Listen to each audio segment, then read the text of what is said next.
Well, welcome everyone. It's so nice for you to be joining me today. This is going to be a very unusual session. And the reason why it's an unusual session was, well, in my first session, I was talking about the history of AI, where it actually came about. And most of us thought about and said, well, it only is in 2022. Well, we actually realized that the thought and the idea came out of the 1800s because of individuals that really wanted to automate the way we do things. But then we had something interesting, and it was an article that I happened to read, which this is quite ironic because I read it on the 27th of April, which is literally the day after when South Africa had this amazing day where the elections and the change, and I thought this is great, the government. And then there was a little bit of like a retraction that came out. It put a massive smile on my face and then immediately gave me a frown because I went, oh, wait a minute. If our government could make a mistake, could our agents make a mistake? So what am I actually talking about? Well, there's a little bit of legalness in this AI world. So I went and I did a little bit of homework. I thought, you know what? I want to reach out to an attorney firm that can actually say they were born before AI was even thought about. So where did I start? Let's start out with the big five. We all know these by name. People or the attorney firms like Cliff Decker, came around in 1853. And I thought, all right, that's great. But then I went through the rest of the big five. Weber Wenzel, 1868. Bauman's, 1885. ENS Africa, 1905. Wackman's in 1917. So I thought, you know what? I'm going to be clever and I'm going to see, is there a firm older than them? Because that would be cool. Lo and behold, there was one. And it was actually one that I couldn't believe that was actually where we did our award ceremony. Their offices are in the same building in Cape Town. And when I saw that, suddenly it was like, okay, if we're going to be talking to anybody about the legal side of AI, we don't want one of the brothers and sisters or the fathers. We want the grandfather. We want the one that really stamped their place. So I want to introduce you to one of the directors of a firm that started, and this actually amazed me because I actually had to Google the dates. It was on the 6th of November, 1812. That blew my mind. The company that I'm making reference to starts with Fairbridges. Taylor, how are you doing? And tell me, is Mr. Fairbridges available? Because I did leave a message for him to call me back. Am I going to have him on the call later today? Hi, Stuart. Hope you are well and warm on this chilly day. You could leave a message for Mr. Fairbridge with Heaven's secretary. He might get back to you. Yeah, no founding members exist anymore, but sort of about 30 plus new partners, all leading the two branches between Cape Town and Joburg. And Yaku's favorite thing to say about our age is that we are actually older than Coca-Cola, which is something that you think of being a really old institution. And I think he says Liverpool Soccer Club. Yeah.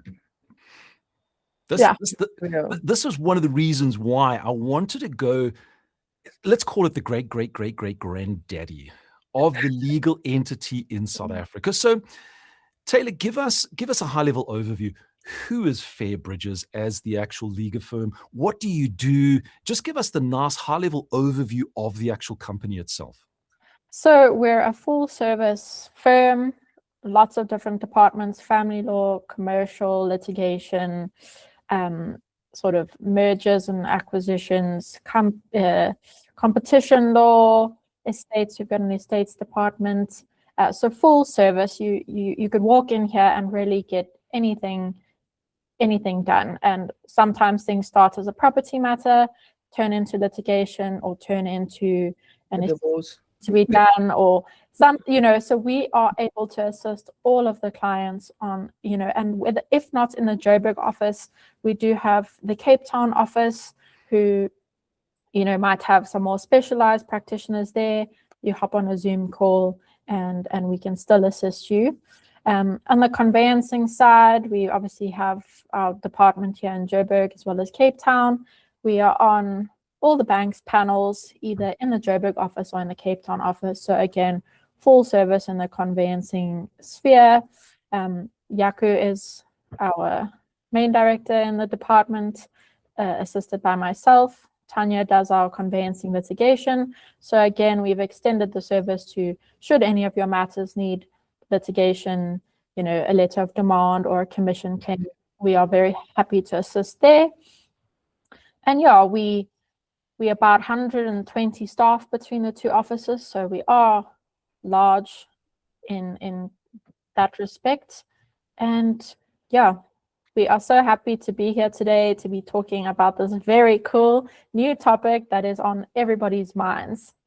Absolutely. And one thing that I actually, and this has actually come out, is when an agent is dealing with Fairbridges, there's a big chance that they're going to be dealing with one of the directors.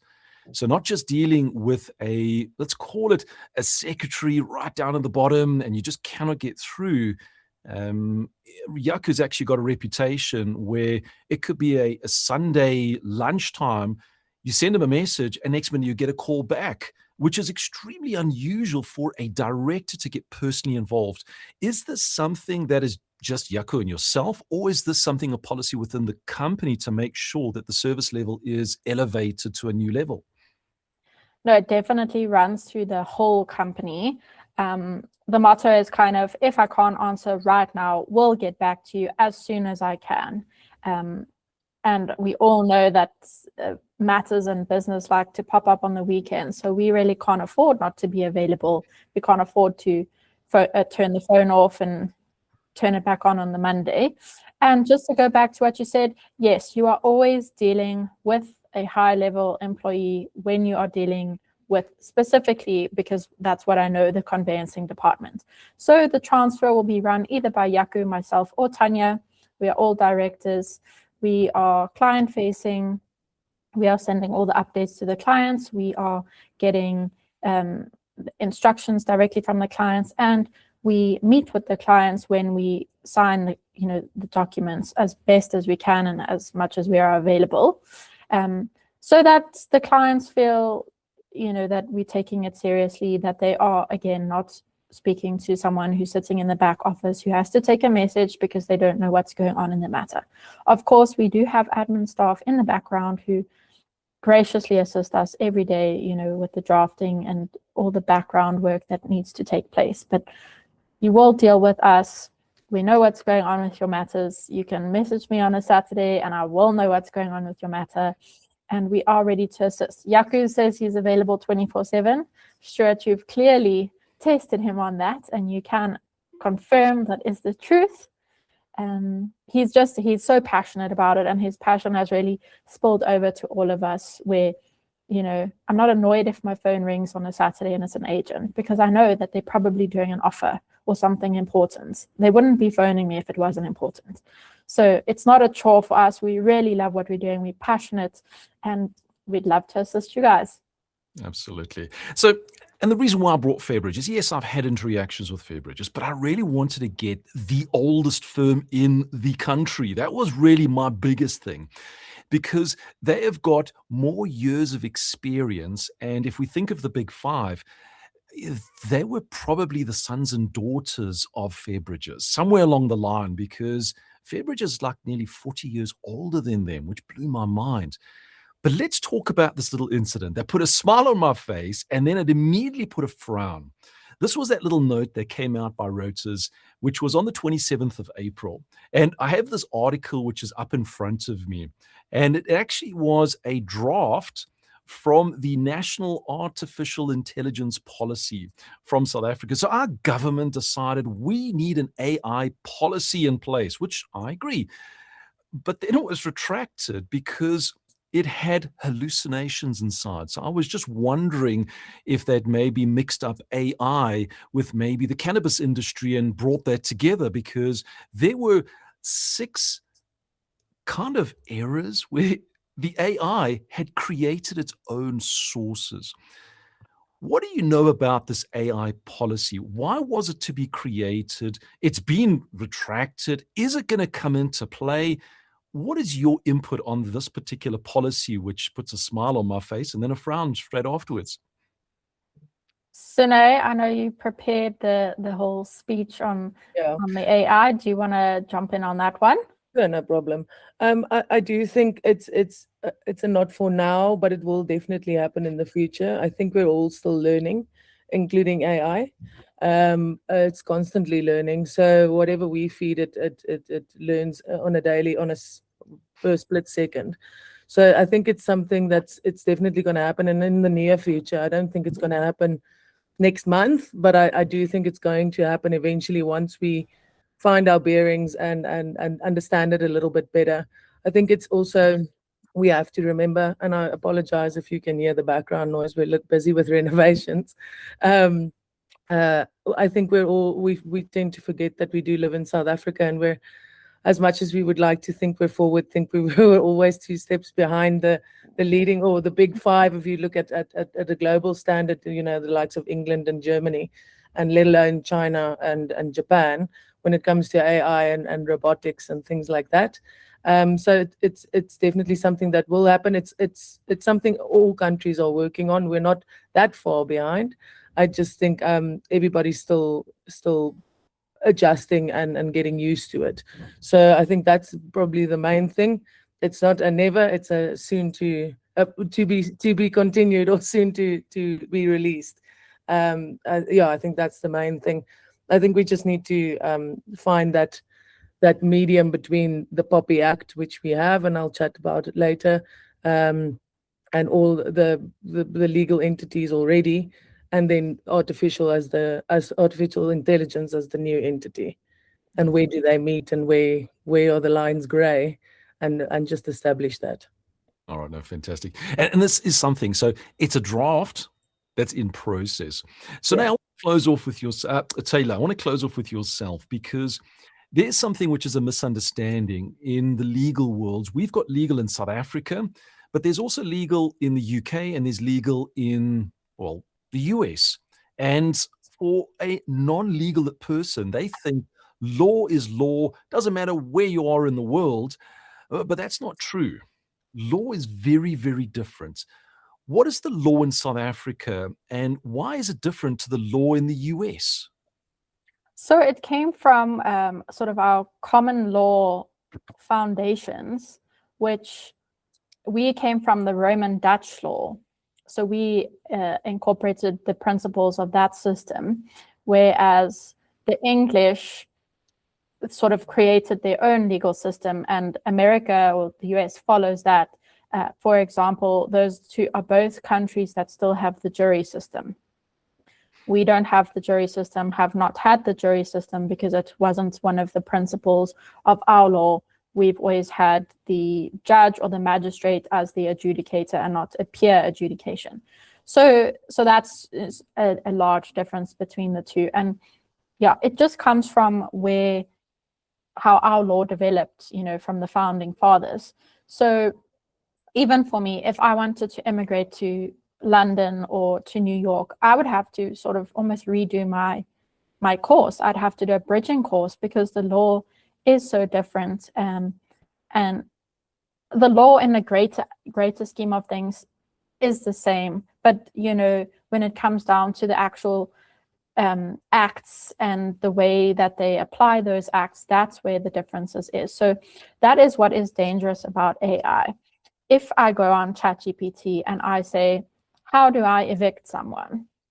I have to be very careful that it is not pulling through sources and information and laws from America or from London or from Japan, because that is the risk. And then you will be advising your client, this is what to do, and it is not actually in tune with the South African law. So Sune will, touch on that more, but that is, from my perspective, one of the danger signs of the AI. But I must say, I've used it. It is helpful to do a skeleton structure, helpful to just word things a little bit more nicely than maybe you could have come up with. But yeah, very, with the law in particular, got to be very careful. Absolutely. And the key thing that I really wanted to highlight here is I've actually had a document that came through to me from an agent. And in the actual document, not only did it had law which was from the US, but it actually had real estate terms from the US. So in fact, the entire document is null and void. But this was a document that was signed by all parties, which really then said, well, now we're in a danger area. And this is one of the reasons why in this particular session, I wanted to bring in legal experts to actually highlight that, yes, when we use the AIs in the world, they are going to pull from a collective resource. This collective resource could be documents or sources that are based in the US. And that information that comes through could be actually incorrect. And that could actually close a deal. That could actually tarnish your name because it's a bit of an embarrassment. So yes, use it as a framework, but it's always highly recommended to take that information, speak to a local legal practitioner in South Africa to make sure that it is valid. Don't take the shortcuts. That is what I want to highlight in this particular session. So Taylor, I want to thank you for your time, for coming on and joining us, because now I'm really going to start digging in with Sine, because we spend a lot of our time, well, one, creating documentation, and we've seen that the legal practice is very different. But two, we've now doing a lot which is going onto social media. And now there's a few risks that are coming into it. And it's these risks that I want to highlight to you to make sure that you remain compliant and then you're not overstepping the mark. So, Sine, I know that you've got something prepared for us, which is really to put us at ease so that we do it the correct way. Tell us more about what you're going to share with us. So yeah, I think today we're just going to touch a little bit. I think just to introduce myself and my role at Fairbridges, I'm the business developer for the conveyancing department. I have a massive marketing background predominantly, so I can chat to social media, and I'm happy to advise on that as well. I mean, I think we were I come from a digital marketing industry, so I think we were some of the first people to get introduced to AI, and our introduction was AI is going to replace you and it's going to take your job. So I was thrown into the deep end, and with the fear put into me that AI is going to replace my job. I then ended up replacing myself and getting a new job. But yeah, I think what we're just going to chat about today is just the risks and the legal compliance with regards to using AI. By any means, I'm not saying do not use AI. I'm more predominantly saying how to best use AI, and just to cover your tracks and make sure that all is fine and dandy on your side. I'm not saying don't use it. I'm just saying use it, but use it well and get to know your AI. It's there. I always tell my clients it's there to assist you, not to replace you. Think of it as a virtual assistant rather than a replacement. I think that's what I kept telling myself when I was told it's going to take my job, and I soon realized it's not going to, not anytime soon, at least. Absolutely. So that is actually key. I just wanted to highlight that little point. AI is not going to replace you. Remember, AI doesn't have that human element to it. Is it going to progress over the years? Definitely. Absolutely. Remember, we used to have a brick on our side, and now we have got smartphones that can actually send live in your sunglasses at this point. Exactly. So let's talk about what you're wanting to share with us, which is making sure that we are legally compliant when we're doing marketing, social media, and all of that.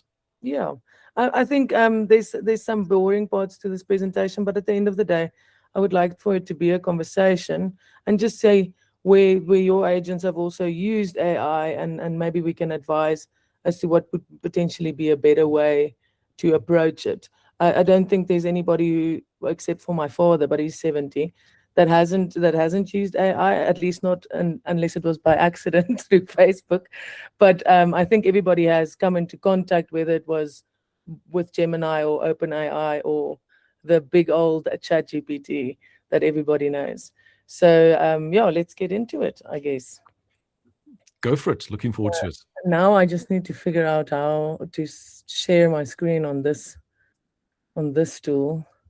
You know, it always makes me think of back in the COVID days where everybody struggled and said, "Can you hear me?" And the Exactly. Wi-Fi couldn't keep up, and now almost every second call is Stuart, on. can I just say something while she gets sorted? Not to punt them, and I'm not affiliated in any way, but my friend and his friend developed a South African sort of AI legal platform called Murphy's Law. Funny name. And I got a free login. They asked me to test it. So I often, just randomly put a sentence in or something, and it's super, super helpful. And it's South African. It pulls from South African law and South African cases. So I think we're going to see a lot more of that. I know LexisNexis has come out with its own, also sort of for the South African market, but that is exciting. And just like the smartphone development, we will catch up, and South Africa is not too far behind. I absolutely love that. Murphy's Law. Murphy's Law AI is how you can find it, and there's different, packages for the access. Oh, no, I absolutely love that. To have something that is in South Africa is a great, and thank you for sharing that, because we're always looking for something that can actually support. Now, I know a lot of the legal fraternity is probably going to be using that for their little references, nudge, nudge, wink, wink, government. But maybe next time when they do the policies, it'll actually not create these hallucinating different sources that they actually go ahead and create it. And I actually... The article that I read, and just jumping back into this, was the minister actually said that this was an integrity crisis, which I thought was absolutely amusing because, well, just think of our government. Yes, everything is good, but the integrity to go and create something that has 6 non-legal, or if you want to say not legal, but legitimate sources, I thought it was actually quite funny. That's the integrity of the actually bringing up. So I see Sunay has actually dropped out. I'm sure she is got to let her back in. going to come she back is. in. There we go. Ready to share. No sound. Sound. I do have sound. It's when it decides to completely restart because now you've changed one setting. No problem. This is the beauty of doing things live. It's the transparency, the authenticity. I love it. There we go. We've got the actual slides coming up on the screen now. Wonderful. Please tell me if you can't see. All you got to do, there we go. We've got it. We are seeing your repeated little block in the corner, which is the normal Zoom thing. Yeah, if you close that, it should. There we go. Over to you. So I'm not going to do any introductions. I did have an introduction plan, but we've done a little bit of an introduction already, so I don't think we have to. Now we just need to. There we go. So I think just as regards to this, the core principle is when estate agents use AI to draft legal documentation, and I think that's the predominant issue that we've seen over and over and again is again, I repeat myself, AI is only a drafting assistant. The estate agent remains fully legally responsible for everything produced. I can also provide you with these slides if you don't feel like taking any notes, or if you're just listening in one ear. I'm happy to share it with you, Stuart. So artificial intelligence tools like OpenAI, ChatGPT, Claude, Gemini, just to name a few, are obviously becoming increasingly more common in the workplace. And of course, you agents use it for a variety of things. And I mean, I think that's anybody, whether it's helping you with emails or preparing your marketing material or writing the write-ups for your posts on Property 24, but is also including assisting with legal documentations, such as sales agreements or lease templates. This means AI can help you, but it cannot legally authorize, validate, or finalize them. Please bear in mind that this document is final, and you'll hear me say this quite often, and that's where the legal complications come in. The estate agent carries full legal risk for anything that goes wrong. So the legal reality in South Africa, and I mean, we chatted about the legislation being there and then disappearing again. AI's use in real estate is not governed by any AI law yet. Instead, it is regulated through existing legislation, and that's the main four, and that's the Protection of Personal Information, or how we know it as the POPI Act, the Property Practitioners Act, Consumer Protection Act, and then the common law principles, such as negligence, misrepresentation, or contract law. So the legal position is AI use is allowed, but only if it complies to existing legal duties. Please remember this, and the orange blocks are very important. That's why I put them in the orange blocks. The important point to understand is that AI itself is not illegal, of course not, but estate agents are allowed to use AI tools. However, the use of AI must comply to the existing South African laws. Currently, South Africa does not yet have a dedicated artificial intelligence, although the National Draft Intelligence was withdrawn in 2026. Again, I repeat myself, I apologize for that, but it is very important to know that it is not yet, but it will be soon. So please keep an eye on that. Set a Google alert if you can, because once that steps in, as we know in South Africa, and with the rising petrol rates, it's immediate or by midnight. So please be aware of that. AI is a tool, not a legal advisor. It will not ever replace your legal practitioner. Please remember that. One of the most important principles we want to emphasize today is that it will not ever replace your legal practitioner. Please remember that just how you don't want it to replace your doctor, you don't want it to replace your lawyer. The biggest legal issues is, and I hammer on this quite a bit in this presentation, and that is, even if AI generates the document, the estate agent is still responsible for its accuracy, its legality, and for all the consequences it carries. So unfortunately, you can't say in court that AI did it. The court will see it as the practitioner is liable. Very, very important there. You are fully legally responsible for every document, communication, and agreement produced by AI. And that predominantly at the moment, because it's so deeply inherited in the POPI Act and obviously the Consumer Protection Act. It depends on what you feed AI, and we do end up we go into that a little bit deeper now. If AI generated agreement contains incorrect clause, misleading wording, or invalid legal terms, the estate agent cannot defend themselves by saying AI generated it. The responsibility remains with the practitioner who used the tool in the first place. This creates significant legal compliance implications, one of the biggest concerns being POPI. So just delving a little bit deeper into POPI, and please stop me if I'm going a little bit too fast. I do tend to do that. I have ADHD. So if I do run my mouth, please stop me or slow me down. When drafting legal documents using AI, estate agents risk quite a bit, or in the POPI Act, it will be referred to, or in this case, the agent will be referred to as a responsible party. This means that the estate agent determines how and why personal information is processed and remains accountable for protecting that information. Unlawful processing of personal information. If a client data is entered into an AI tool, it may be stored externally, it may be reused for training, and it may be transferred outside South Africa. We have to remember that AI tools are predominantly positioned outside of South Africa.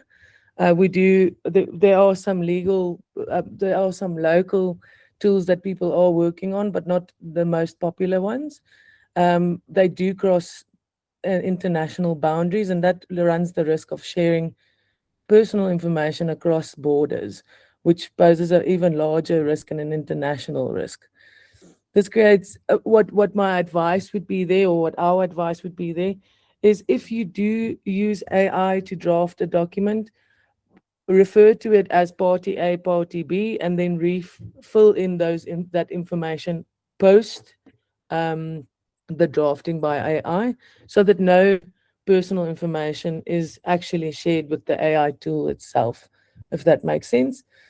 There's an accountability issue, obviously a security issue, and then that cross-border transfer rules, which is is quite, and I mean, these things happen unintentionally. I don't think anybody does this intentionally to say, oh, I want AI to have all my clients' personal information.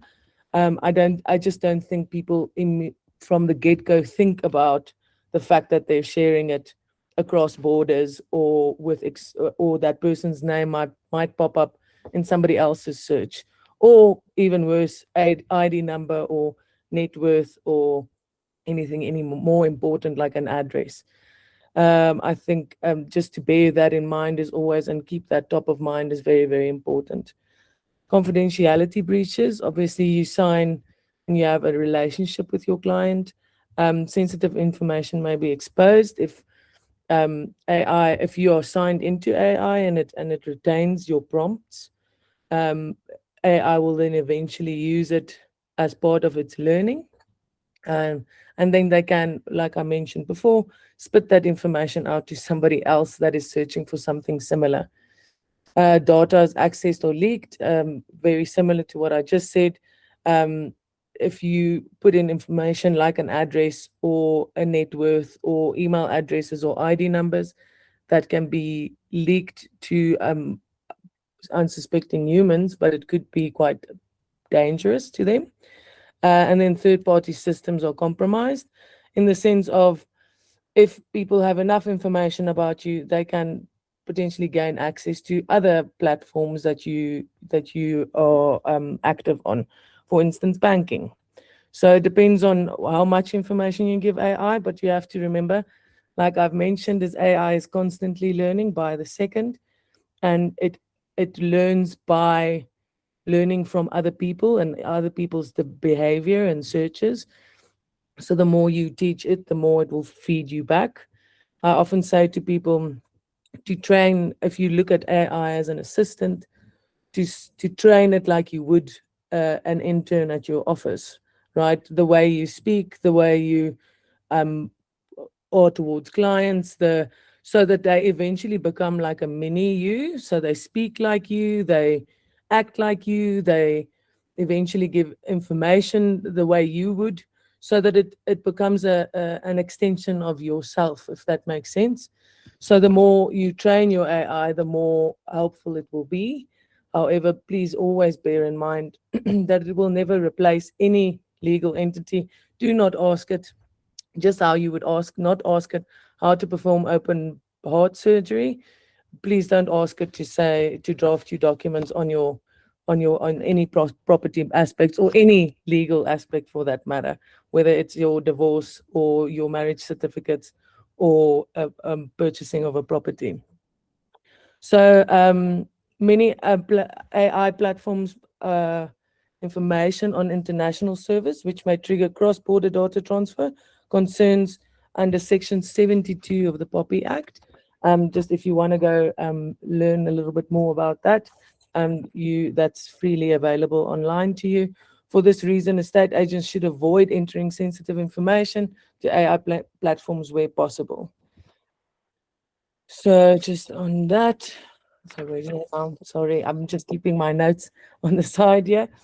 Another major risk that is associated with AI is hallucinations. And I've got an example here that I would like to share. So in America, there was a guy that, and because you can represent yourself in America, he decided to represent himself in court, and he ended up widely hammering on AI for assistance with his court case, and he ended up citing court cases from Law and Order episodes, and his court case, needless to say, eventually got thrown out because AI couldn't tell the difference between actual court cases and a Law and Order episode.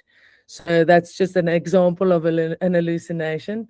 So incorrect legal clauses, or clauses taken from international cases, or virtual or fake cases, in this case where it's from a TV series. Incorrect property descriptions, false assumptions about law or procedures, incomplete or outdated legal references. So the contract may look professional, but it is most likely legally invalid, incomplete, and misleading. Again, another reason why to run it by your legal practitioner or law practitioner, just to check that it's 100% okay. Again, you can always assist an attorney, but you will never be able to replace them. It just helps you. It's to your own benefit if it runs across their table first. And luckily for you, we are available 24/7, like Taylor mentioned, and we are always there to assist or advise where we can. Why AI legal drafting is risky. The practical reality is AI systems can produce. A reasonable estate agent must verify the accuracy and the legality of a document before use. Using AI does not lower this standard. In fact, regulators would likely expect even higher caution when AI is used. And again, just to hammer back onto the fact that we discussed in the previous slide, the dangers of AI is it often sounds highly confident, and even when it's wrong, you'll often see when you put in a prompt into ChatGPT or Gemini or whatever you tend to use, it's always happy to work and happy to assist. Thank you so much for your in-depth prompt, even though you just said, please, can you help me with X, Y, and Z? They always refer to it as an in-depth prompt, where it isn't usually. They often sound highly confident. Therefore, AI-generated document must be carefully reviewed and verified before any use whatsoever. And where legal documents are involved, attorney oversight remains critical. So, again, the practical reality is that AI may assist with drafting structure and with wording. Often people use AI to refine their speech or their text. I often use AI for that. I am a blue language person, and if you know anything about pink language versus blue language, I'm very much straight to the point. But because I am client, I often need assistance with prettifying my emails. So I often use AI to assist me with that. But again, assist me, not replace me, in the sense of I use it as a skeleton draft, and then I still add my own words so that it doesn't sound completely like a stranger. It still sounds like me, because I still have to face that client in person. So always make sure that your key compliance rules is AI can draft, the estate agent can refine, but the attorney must review legal documents where required. And I think those 3 steps are important to keep on your desk, or always keep top of mind. Is you can, again, AI is not illegal. You can use it. You must refine or add to it, and then your attorney must oversee it if where required. Obviously, not every email you type, the attorney doesn't need to see that. But when it comes to legal documentation, it's critical that your attorney reviews it, especially for sales agreements, lease agreements, special conditions, complex clauses, dispute-sensitive wording, etc., etc. And I mean, that list is never ending. But anything legal, if it has anything to do with any legalities, or if somebody can sue you because of it, let an attorney oversee it. It's just for your own safety and your own bed rest at night. Makes it easier if an attorney has seen it. So here's just a little bit of a model that you can use. So it's obviously AI drafts. It's used for speed and structure only, just for layout based. But make sure that if you use AI, that you ensure that it is in British English or UK English. And you can tell AI this beforehand, that it only use South African law or South African examples from real cases and real documentation, non-fictional, so that it has some sort of a structure to start with, and not the whole. You don't give them the whole world. So in marketing, we used to refer to this as to spray and pray, and that is, the world is your oyster, and you can just bring back whatever. But in this case, if you give AI a structure or a framework, it will refine that funnel of your search or your delivery. So the more details you give, and I think that counts for quite a lot of things, is the more details you give, the more refined your outcome is going to be. So make sure that your prompt or whatever you say to AI, or when your training starts with AI, that you condition it and train it the way that makes sense to you. And then step 2, the estate agent reviews. So you need to check the accuracy, the compliance, the wording, and the completeness. Those are just 4 of many. I mean, you can again add to that list, but those are the 4 most important ones. Make sure that it's accurate, as in it's based on South African documentation, just as an example, and not American phrases are being used. It's compliance, again, make sure that it is valid in the country that you are in, or to the people that you are serving. Wording, ensure that it is a professional language and it actually sounds like a legal document and it doesn't sound unprofessional. And then completedness is to make sure that it is actually the full document and not just a part of the document. Step 3, the personal information safeguards, is that no sensitive client information or data is shared with the AI tools. I think we chatted about this quite a bit in the sense of the more you give it, the more it remembers.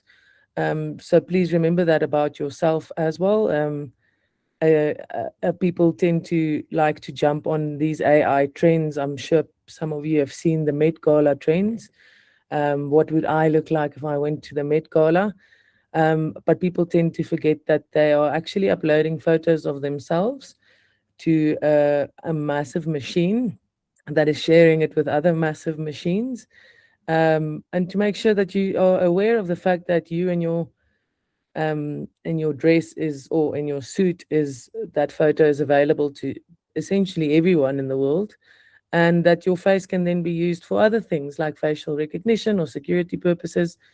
So I tend to stay away from those trends, and I'm not here to make you scared of them. I'm just saying be aware of the fact that you are sharing personal information, that being a picture of your face, with a massive machine that's sharing it with other massive machines. And then use placeholders instead.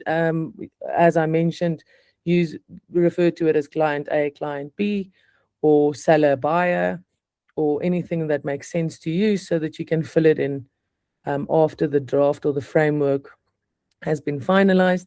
And then obviously send it to your attorney to review. And then the legal review, again, make sure that once everything is done, you can send it to your attorney or the transfer attorney in this case, of your choice, and say, please, can you go over this? Does this make sense? Or do we need to redo this completely? Again, you are definitely assisting and speeding up the process, but it really depends on what that draft and framework looks like and whether it is legally compliant. The bottom line here is that the estate agents may use AI to assist with drafting legal documentation, but they cannot delegate legal responsibility, compliance obligations, or professional liability to AI systems. Full accountability remains with the practitioner at all times under the POPI and property law frameworks. Please remember this. And AI can generate words, but only legal professionals can ensure those words are lawful, accurate, and enforceable. And that is me. I feel like I sped through this, and that we have so much time left, but I am happy for a question session if you guys are open to that. Absolutely. Well, I want to thank you for going through this particular process, because what this has really brought to the highlight is the importance of how to use AI correctly.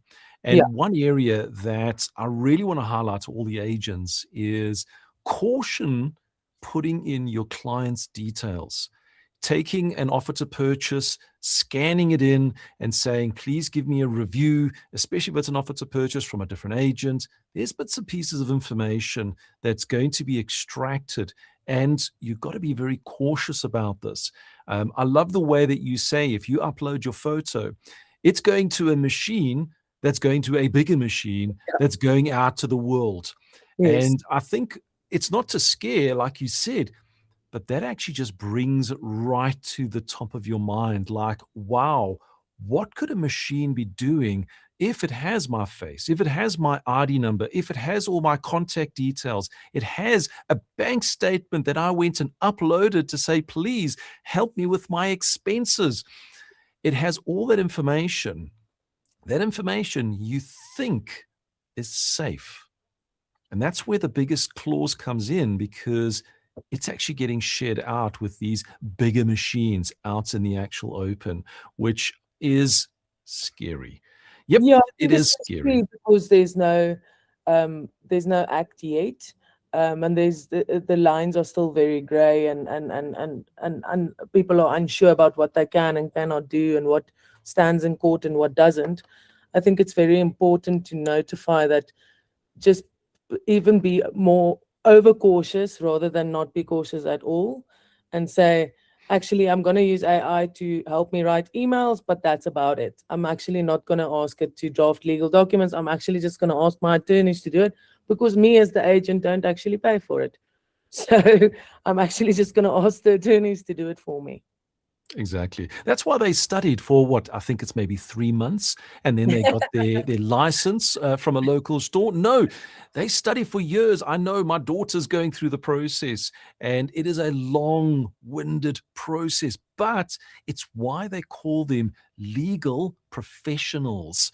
Yeah. They are there to help and draft these particular documents to actually make sure that everything is compliant and nothing goes against any one of those particular acts that are actually out there.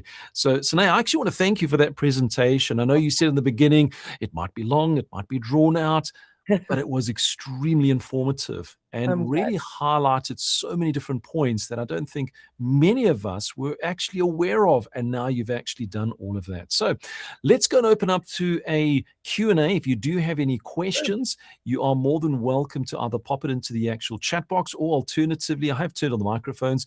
You can go ahead and just raise your hand and you can actually ask a question behind that.